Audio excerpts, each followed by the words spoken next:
오늘 우리에게 주시는 하나님 말씀은 사도행전 27장 9절에서 26절 말씀입니다. 제가 봉독하겠습니다. 하나님 말씀입니다. 여러 날이 걸려 금식하는 절기가 이미 지났으므로 항해하기가 위태한지라 바울이 그들을 권하여 말하되 여러분이여 내가 보니 이번 항해가 하물과 배만 아니라 우리 생명에도 타격과 많은 손해를 끼치리라 하되 백부장이 선장과 손주의 말을 바울의 말보다 더 믿더라. 그 항구가 겨울을 지내기에 불편하므로 거기서 떠나 아무쪼록 베넥스에 가서 겨울을 지내자 하는 자가 더 많으니 베넥스는 그레데 항구라. 한쪽은 서남을 한쪽은 서북을 향하였더라. 남풍이 순하게 불매 그들이 뜻을 이룬 줄 알고 닷을 감아 그레데 해변을 끼고 항해하더니 얼마 안 되어 섬 가운데로부터 유라굴로라는 광풍이 크게 일어나니 배가 밀려 바람을 맞추어 갈 수 없어 가는 대로 두고 쫓겨가다가 가우다라는 작은 섬 아래로 지나 간신히 거루를 잡아 끌어올리고 줄을 가지고 선체를 둘러 감고 스르디스에 걸릴까 두려워하여 연장을 내리고 그냥 쫓겨가더니 우리가 풍랑으로 심히 애쓰다가 이튿날 사공들이 짐을 바다에 풀어버리고 사흘째 되는 날에 배의 기구를 그들의 손으로 내버리니라. 여러 날 동안 해도 별도 보이지 아니하고 큰 풍랑이 그대로 있음에 구원의 여망마저 없어졌더라. 여러 사람이 오래 먹지 못하였음에 바울이 가운데 서서 말하되 여러분이여 내 말을 듣고 그레데에서 떠나지 아니하여 이 타격과 손상을 면하였더라면 좋을 뻔하였느니라. 내가 너희를 권하노니 이제는 안심하라. 너희 중 아무도 생명에는 아무런 손상이 없겠고 오직 배뿐이리라. 내가 속한 바 곧 내가 섬기는 하나님의 사자가 어젯밤에 내 곁에 서서 말하되 바울아 두려워하지 말라. 내가 가이사 앞에 서야 하겠고 또 하나님께서 너와 함께 항해하는 자를 다 내게 주셨다 하였으니 그러므로 여러분이여 안심하라. 나는 내게 말씀하신 그대로 되리라고 하나님을 믿노라. 그런즉 우리가 반드시 한 섬에 걸리리라 하더라. 아멘. 지금 들어야 할 음성이라는 제목으로 주의 말씀 나누겠습니다. 지금 들어야 할 음성이라는 제목으로 주의 말씀 함께 나누겠습니다. 여러분, 성령의 소리가 있는데 하나님의 자녀는 성령의 소리를 반드시 듣지요. 하나님의 자녀의 특권입니다. 성령의 소리를 들을 수 있는 건 이건 하나님의 자녀의 특권입니다. 아무나 들을 수 있는 것이 아니지요. 근데 여러분, 성령님께서 뭐라 그러시는지 아십니까? 성령님께서 들려주시는 음성이 있지요. 안심하라, 평안하라, 두려워하지 말라. 하나님 말씀하십니다. 할렐루야. 안심하라, 평안하라, 두려워하지 말라. 여러분, 성령님의 소리가 이 소리입니다. 하나님이 너무나도 잘 알고 있으십니다. 우리가 세상 가운데서 얼마나 힘든 시간들을 갖고 있는지 너무나도 잘 알고 있습니다. 사단이 우리를 얼마나 무너뜨리려고 하고 우리의 영혼이 무엇으로 낙심하고 심히 곤고한 시간을 갖고 있는지 우리 하나님이 너무나 잘 알고 있습니다. 그래서 뭐라고 말씀하시냐면 평안하라, 안심하라, 두려워하지 말라. 내가 너와 함께한다. 내가 너와 함께한다. 그러니까 두려워하지 말라. 말씀대로 그대로 될 것이라. 이렇게 말씀하고 있습니다. 할렐루야. 여러분, 이 음성을 듣는 것입니다. 여러분, 하나님께서 우리에게 말씀하십니다 했더니 무슨 말을 하는지 사람들이 혼란스러워하는 것을 제가 많이 봅니다. 여러분, 하나님께서 많은 말씀을 하지 않습니다. 자세한 말씀을 하는 게 아닙니다.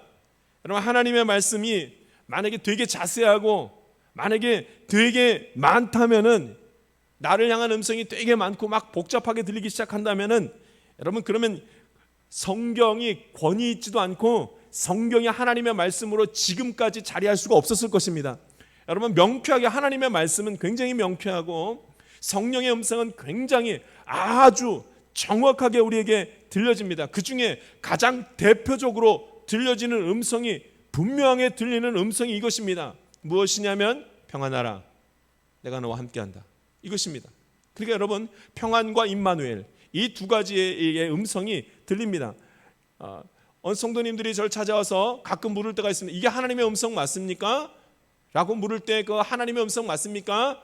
여러분, 그 하나님의 말씀이 대표적으로는 무엇이냐면 평안과 임마누엘입니다. 하나님이 함께 하신다는 말씀과 하나님이 평안하라는 말씀을 우리에게 주시는 것입니다.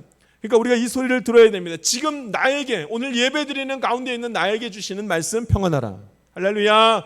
여러분 두려워하지 마십시오. 염려하지 마십시오. 평안하라. 우리 주님 말씀하실 때 이 소리를 들을 수가 있어야 됩니다. 임마누엘의 하나님, 내가 너와 함께한다. 여러분, 이 내가 너와 함께한다는 말을 잘 기억하십시오. 내가 너와 함께한다는 말씀은, 여러분, 내가 너와 함께한다, 바로 나와 함께한다는 이 말씀, 나를 하나님이 너무나 잘 알고 계시다는 겁니다. 다른 사람도 아니고 나와 함께 하신다.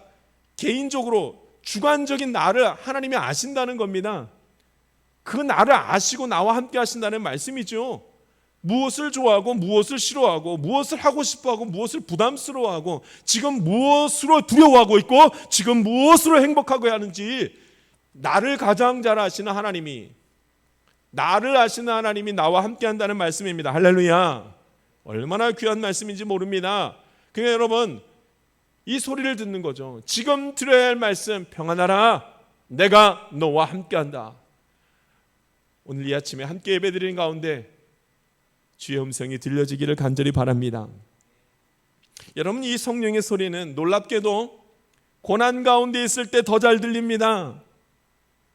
왜냐하면 그때가 완악한 마음이 깨어지는 순간이기 때문에 그렇습니다. 딱딱한 마음이 부드러워지는 순간이기 때문에 그렇습니다. 그래서 고난 가운데 이 소리가 훨씬 잘 들립니다. 어두움과 고난이 내 영혼으로 들어오면, 고난이 막 밀려오기 시작하면 여러분 두렵기 시작합니다. 굉장히 두렵습니다. 두려운 과정이 꼭 생깁니다. 두려운 과정을 통해서 그래서 완악한 마음이 깨지기 시작하는 겁니다. 그러니까 완악한 마음이 깨지고 그 틈을 타서 어떤 말씀이 들리냐? 성령의 소리가 들립니다. 무슨 소리가요? 두려워하지 말라, 평안하라, 내가 너와 함께한다. 이 소리가 들리는 겁니다. 특별하게 사도행전에서는 고난받는 바울에 대한 말씀이 굉장히 많이 나옵니다. 그런데 이 고난받는 바울에게 가장 잘 들리던 소리가 바로 성령의 소리입니다. 바울이 특별해서 성령의 소리를 잘 들었던 것이 아닙니다. 영적인 원리입니다. 그가 고난받고 있었기 때문에, 사방으로 우겨싸임을 당하고 있었기 때문에, 그래서 하나님의 말씀이 흐릿하게 들린 것이 아니라 어떻게 해요? 분명하게 들리기 시작합니다. 고난 가운데 있었기 때문에 들렸던 소리입니다.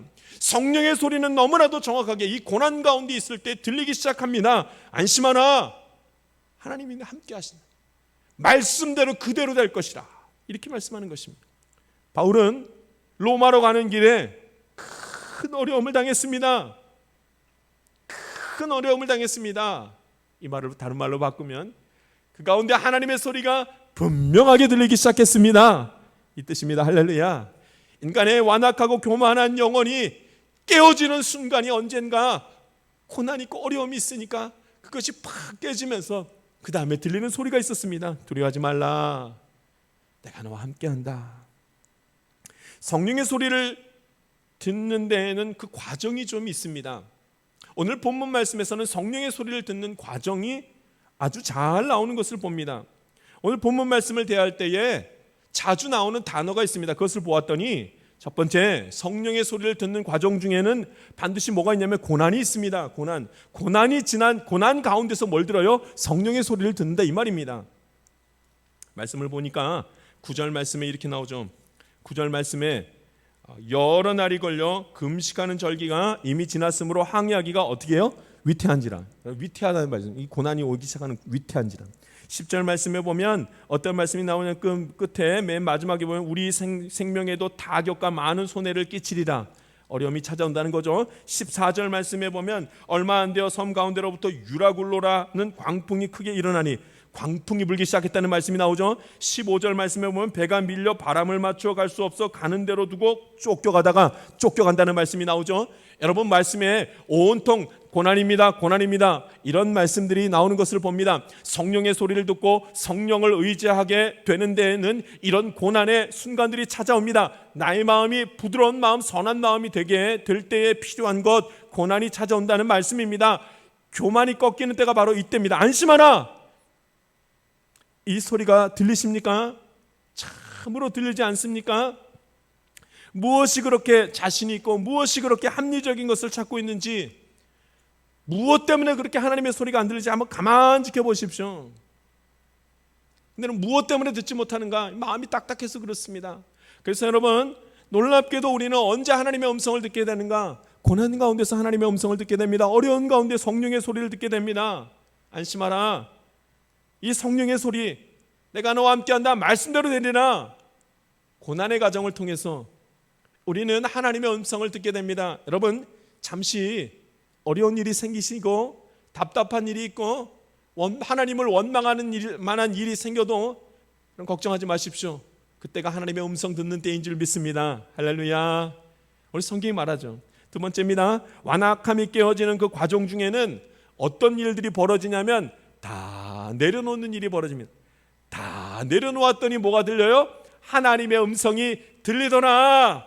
다 내려놓았더니 안심하라, 이 소리가 들리더라, 이 말입니다.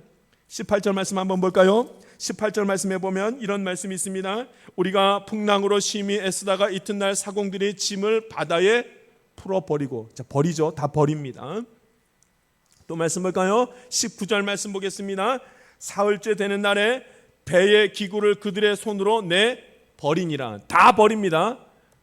그들이 버리기 시작합니다. 내가 가지고 있는 소중한 것들을 다 버리기 시작합니다. 순서를 보십시오. 첫 번째 자기 짐, 두 번째 배의 기구 다 버리죠. 덜 중요한 순서대로 지금 버리는 거예요. 여러분, 나중에 버리는 게 뭐예요? 더 소중한 거죠.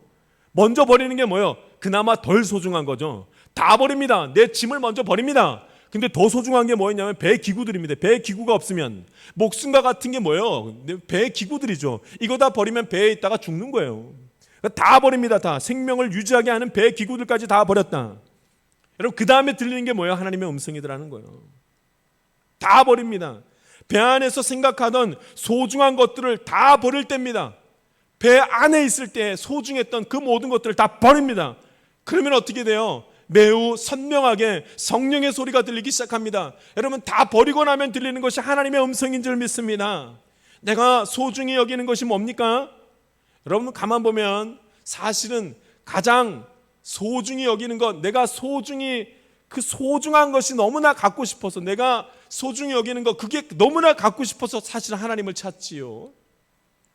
사실은 그 소중한 것을 잃어버려서 갖고 싶어서 하나님을 찾지요.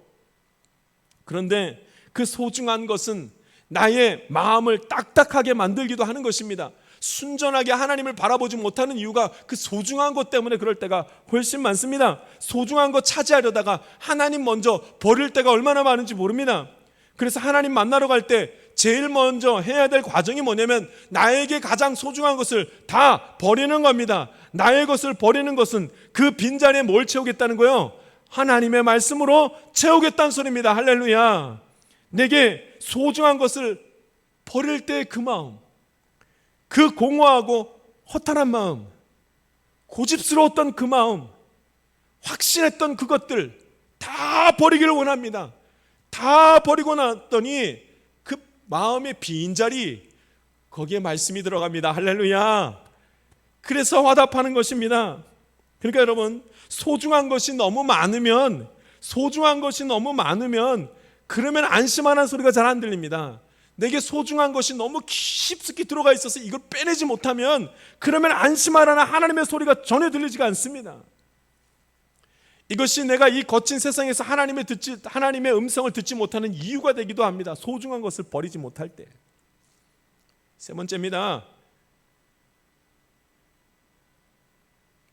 완악한 마음, 이 환경 가운데에서 세 번째 어떤 얘기를 하는가? 여러분, 절망에 대한 얘기를 지금 하는 것을 봅니다. 절망에 대한 얘기를 하죠. 20절 말씀을 한번 보겠습니다. 우리 20절 말씀 같이 한번 읽어보겠습니다. 20절 읽겠습니다. 시작. 여러 날 동안 해도 별도 보이지 아니하고 큰 풍랑이 그대로 있음에 구원의 여망마저 없어졌더라. 아멘. 그래, 여러분, 오늘 보면은 절망이죠. 더 이상 구원이 없다고 스스로 생각하는 이 시기가 있어야지, 그 시기가 지나가야 뭐가 보여요? 하나님의 음성이 들리기 시작한다는 거예요. 스스로 생각하는 거죠. 아, 이제 구원이 없다. 구원의 여망이 없다 그러죠. 구원의 여망이 없다. 이걸 누가 생각하는 거예요? 배에 탄 모든 사람들이 함께 똑같이 했던 생각이 있습니다. 더 이상 안 되겠다. 다 죽겠구나. 이걸 누가 하냐면 옆 사람이 너 죽을 거야. 여러분, 이래가지고는 안 되는 거예요. 어디까지 가냐면 스스로 생각할 때 절망스러운 거죠. 안 되겠다, 이러다 죽겠다. 그러면 언제 하나님의 음성이 들리는가? 내가 할 수 있는 것이 아무것도 없다고 스스로 생각할 때, 절망이죠. 그때 그걸 인정할 때, 이러다가 죽겠다라고 할 그때 하나님의 음성이 들린다, 이 말을 하는 것을 성경에서 봅니다. 물론 꼭 이럴 때만 하나님의 음성이 들리는 것은 아닙니다. 하나님의 음성은 언제나 어디서나 들을 수 있습니다. 근데 문제가 뭔지 아십니까? 선명하게 듣는 건 다릅니다. 하나님의 음성이 선명하게 들려지는 것, 이건 다른 얘기입니다. 이런 것 같기도 하고 저런 것 같기도 하고, 하나님의 음성이 어떨지 잘 모를 때, 구분이 안 될 때가 더 많습니다. 근데 여러분, 절망은 다릅니다. 절망은 그 어떤 데에도 답이 없다고 생각하는 그때, 그런 절망의 때, 그제서야 하나님을 바라보는, 내 절망의 때가 나를 직면하게 하면, 이 상황에 직면하게 될 때, 그때 하나님을 바라보는 것입니다. 그리고 하나님의 음성이 들리기 시작하는 것입니다. 안심하라, 내가 너와 함께한다, 이 말씀이 아멘 하고 붙들 때가 언젠가, 내가 절망했을 때입니다. 나는 안 되겠다, 연약해졌을 그때에 하나님의 음성이 들리는 것입니다. 이 과정을 통해서 바울이 하나님의 음성을 어떻게 해요? 선명하게 듣습니다. 매우 선명하게. 또한 배에 탄 사람들이 바울의 말이 하나님의 소리인 것을 아주 선명하게 깨닫게 되는 순간이 온 것입니다. 오늘 말씀 한번 보죠. 24절과 25절 말씀 같이 한번 읽어보겠습니다. 24절 25절 말씀 같이 읽습니다. 시작. 바울아, 두려워하지 말라. 내가 가이사 앞에 서야 하겠고 또 하나님께서 너와 항상 함께 항의하는 자를 다 내게 주셨다 하였으니, 그러므로 여러분이여 안심하라. 나는 내게 말씀하신 그대로 되리라고 하나님을 믿노라. 아멘. 안심하라, 이 소리를 듣습니다. 언제요? 연약할 때, 절망할 때, 스스로 연약함을 깨닫게 될 때, 이제 아무것도 할 수 없구나. 여러분, 여기 이 과정이 꼭 필요합니다. 그래야 하나님의 음성이 들리는 것입니다. 주님의 은혜 가운데에 제가 휴가를 잘 다녀왔습니다. 복된 시간을 가졌습니다. 저 역시 주일날 예배를 드려야 되는데 갈 교회가 없었습니다. 왜냐하면 교회를 가면 안 되니까. 그래서 집에서 쉬는 숙소에서 우리 가족과 함께 온라인으로 예배를 드렸습니다. 부끄러운 고백을 하려고 합니다.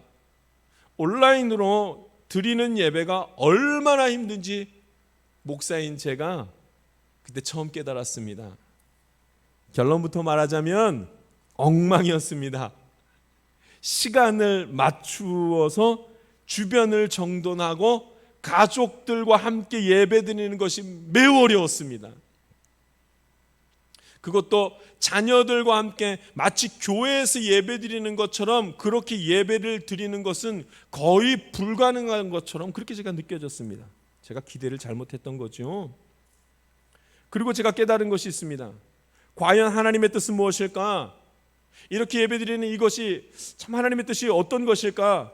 제가 두 가지를 인정해야 했습니다. 첫 번째는 빨리 대면 예배로 전환돼야 되겠구나. 대면 예배를 회복하지 않으면 안 되겠다. 반드시 회복돼야 된다라는 사실을 깨달았습니다. 대면 예배가 되지 않으면 절대로 가정에서 교회에서 예배드리는 것처럼 예배드릴 수가 없습니다. 여러분, 이걸 인정해야 됩니다. 거룩한 가정은 잘 할 거야. 믿음으로 선 가정은 이 온라인 예배 잘 드릴 거야. 안 됩니다. 안 돼요. 제가 해보니까 그거 안 됩니다. 안 돼요. 여러분, 그걸 인정해야 됩니다. 잘 될 거야. 이거 굉장히 교만한 생각이었다는 것을 제가 알게 되었습니다. 지금 연약함에 대한 얘기를 지금 나누는 가운데 있습니다. 인간이 얼마나 연약하고 절망까지 하나님이 보내는 이유는 인간의 연약함을 깨닫기 위함인데, 보니까 여러분 함께 예배드리는데 예배드리는 가운데서도 얼마나 교만한지 모르는 것을 제가 알게 됐습니다. 온라인으로 예배드리는 이거 잘 안 되는 겁니다. 여러분, 그걸 인정해야 됩니다. 그러니까 빨리 어떻게 해요? 대면 예배로 전환되기를 하나님 앞에 기도해야 됩니다. 여러분, 그걸 인정하지 못하면 은혜가 안 됩니다. 나는 예배 잘 드릴 수 있을 거다? 예배가 잘 안 드려지죠. 그걸 인정해야 하나님의 은혜가 임합니다. 인정하지 못하면 하나님의 은혜가 임하지를 못하더라고요. 그럼 두 번째 제가 깨달은 겁니다. 당분간 이런 식의 예배를 인정해야 되겠구나. 그걸 제가 깨달았습니다. 이런 식의 예배, 온라인으로 드리되 어설프게 드릴 수밖에 없는 걸 인정해야 되겠구나. 그래야지만 하나님의 은혜가 임하겠구나라는 것을 제가 깨닫게 되었습니다. 이런 정신없이 드리는 이 예배를 인정해야 할 수밖에 없었습니다. 복장을 제대로 갖추지도 못하고 헌금을 미리 잘 드리지도 못하고 예배 드리다가 개인적인 말들을 툭툭툭 내뱉을 수밖에 없는 이 많은 사실들을 다 인정해야만 하겠더라고요. 온라인 예배는 이런 식으로밖에 드릴 수 없다는, 이런 예배가 될 수밖에 없다는 것을 인정해야 되겠더라고요. 그렇지 않으면 은혜가 안 됩니다. 그것을 인정하지 않으면 예배 드린 다음에 계속 뭐만 하냐면 죄책감만 느끼고 앞으로는 잘해야지 한 다음에 다음번에 똑같은 걸 반복하게 되고 이렇습니다. 뭘 인정해야 돼요? 나의 연약함을 인정해야 됩니다. 안 되는구나. 대예배 드리는 것처럼 그런 자세와 그런 마음가짐으로 예배 드릴 수가 없구나. 그걸 인정하지 않으면 시험에 들고 똑같은 일들을 반복할 수밖에 없는 것을 제가 깨닫게 됐습니다. 예배 드리면서 죄책감 느끼고 후회만 드리게 되겠구나. 이런 기대로 예배 드리는 것은 아니구나라는 것을 깨닫게 됐습니다. 뭘 인정해야 돼요? 연약함을 인정해야만 했습니다. 그래야 은혜가 되더라고요. 예배 가운데 그래야 은혜가 되더라고요. 온라인으로 드리는 예배는 바로 이렇게 드리는 것이 최선일 뿐 최고는 아니지만 최선으로 예배 드려야 되겠구나. 여러분, 연약함의 실체를 정확하게 이해해야 됩니다. 그래야 하나님의 은혜가 예배 가운데 임하는 것입니다. 그러나 한 가지 더, 그렇다고 해서 우리가 온라인으로 예배 드리는 이 불완전한 예배를 인정한다고 그렇게 해서 아무렇게나 예배 드리면 되겠습니까? TV 드라마 보듯이 그렇게 아이고 목사님이 그 인정하라고 했으니까 그냥 편안하게 잡담하면서 예배 드리자, 무너진 형식으로 그냥 예배 드리자, 여러분 이렇게 마음먹으면 되겠습니까? 그럴 수는 없습니다. 힘을 다해서 예배 드려야죠. 예배의 형식을 지키려고 최선을 다해야죠. 그러나 그때마다 부딪히는, 직면하는 그 문제, 이게 안 되는구나 까지 하나님 앞에 인정하고 예배 드릴 때, 그리고 환경을 열어달라고 하나님 앞에 기도할 때에 주님의 음성이 분명하게 들려질 줄 믿습니다. 기도해야 됩니다. 그렇기 때문에 연약하지만 환경을 열어달라고 기도해야 하는 것입니다. 인간이 온전할 수 있겠습니까? 여러분, 온전하지 않기 때문에 우리가 가장 많이 저질리는 실수가 무엇이냐면, 가장 많이 빠지게 되는 죄가 무엇이냐면 완악함입니다. 교만함입니다. 여러분, 자기가 온전할 수 없으니까 어떻게 해요? 온전한 척을 하려고 다 감춥니다. 자기의 불완전함을 감추기 시작합니다. 스스로 못난 것을 감추기 시작합니다. 스스로 잘하고 있다고 생각하고 그렇게 보이려고 합니다. 바로 그때, 그렇게 마음을 고쳐먹는 그때에 교만함이 내 안에 들어오고 내가 괜찮은 것처럼, 내가 거룩한 것처럼 보여지는 그 순간에 하나님의 음성을 들을 수 있는 마음은 사라지는 것입니다. 여러분, 비대면 예배의 시작이 바로 이 완악함 때문입니다. 교만함 때문입니다. 하나님께서 이 코로나로 우리에게 주시는 메시지가 너무나도 정확합니다. 너희들이 교만했다. 나 없이도 살 수 있다고 말했었지, 생각했었지. 하나님 그것을 말씀하시는 겁니다. 완악하지 말라고, 교만하지 말라고 말씀합니다. 여러분, 완악함과 교만함이 어떻게 생겼는지, 그 이유는 어떻게 생기게 되었는지에 대한 것은 너무나도 할 얘기가 많기 때문에 다 할 수는 없습니다. 그러나 우리가 깨달아야 할 것은 완악하고 우리가 교만하다는 사실을 인정해야 됩니다. 스스로가 내가 연약하다는 사실을 하나님 앞에서 자백해야 됩니다. 그래야지만 하나님의 음성이 들립니다. 할렐루야. 그러니까 고난이 있는 거예요. 고난이 있고 다 내려놓는 일들이 필요하고 스스로 절망하는 자리까지 가게 되는 겁니다. 여러분, 안심하라는 그 소리가 들리기 시작하는 자가 소망을 갖기 시작합니다. 말씀 한번 보죠. 우리 26절 말씀 한번 읽어보겠습니다. 26절입니다. 같이 읽습니다. 시작. 그런즉 우리가 반드시 한 섬에 걸리리라 하더라. 아멘.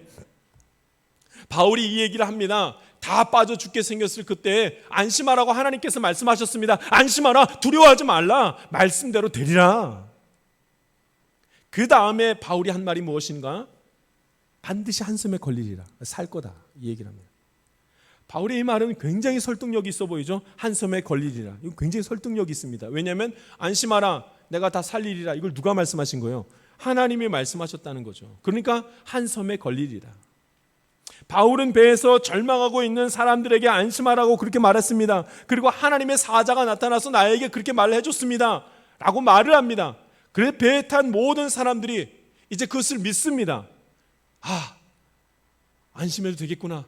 하나님이 도우신다고 하셨어. 그 다음에 무슨 일이 벌어져야 돼요? 한 섬에 걸려야죠. 그래야 사는 겁니다. 그러니까 한 섬에 걸리리라 이렇게 말합니다. 여러분, 바울이 이 말을 할 때 한 섬을 봤습니까? 하나님이 어떤 섬이라고 말해줬습니까? 그렇지 않습니다. 본 적도 없습니다. 믿음으로 아는 것입니다. 하나님의 음성을 듣는 사람은 믿습니다. 그리고 믿는 사람은 소망을 갖습니다. 할렐루야. 하나님께서 말씀하실 때 안심하라, 두려워하지 말라, 내가 너와 함께한다, 말씀대로 되리라. 아멘 주님. 믿습니다. 믿는 자에게는 반드시 뭐가 생겨요? 소망이 생기더라고요. 그러니까 바울이 뭐라 그러냐면 한 섬에 걸리리라. 나는 본 적도 없고 어느 섬인지도 모르지만, 언제 그 일이 벌어질지도 모르지만, 벌써 배가 고파서 금식하고 밥을 먹지 못한 때가 한참이지만 반드시 한 섬에 걸리리라. 할렐루야. 그렇게 말을 하는 것입니다. 말씀을 믿으면 희망이 생깁니다. 한번 따라하겠습니다. 말씀을 믿으면 희망이 생깁니다. 한 섬을 보지 못해도 한 섬이 걸리리라, 한 섬에 만나리라, 그대로 되는 겁니다. 믿음의 열매는 희망을 품는 것입니다. 오직 진실로 믿는 자는 희망을 갖습니다. 우리가 아직도 절망한다면, 하나님의 음성을 듣고도 아직도 절망한다면 그것은 믿지 않았기 때문입니다. 하나님의 말씀을 듣고 믿는 자는 소망을 갖게 되어져 있습니다. 반드시 그렇게 됩니다. 그래서 완전히 믿는 것이 매우 중요합니다. 이거 영적 원리죠. 완전히 믿는 것이 중요합니다. 완전히 믿는 자는, 이게 완전히 믿는다는 것은 나의 의지로 믿는 것이 아닙니다. 나의 의지는 주님께로 나아갈 힘만 갖게 하고, 정말로 나아가는 과정 가운데 누가 있어야 돼요? 하나님이 하시는 일이 있어야 하는 겁니다. 하나님이 하십니다. 하나님이. 완전히 믿는 것은 하나님만이 아니에요. 그 완전이란 말은 내가 하는 것이 아니라 완전하게 만들어주시는 하나님이 나와 함께 할 때입니다. 할렐루야.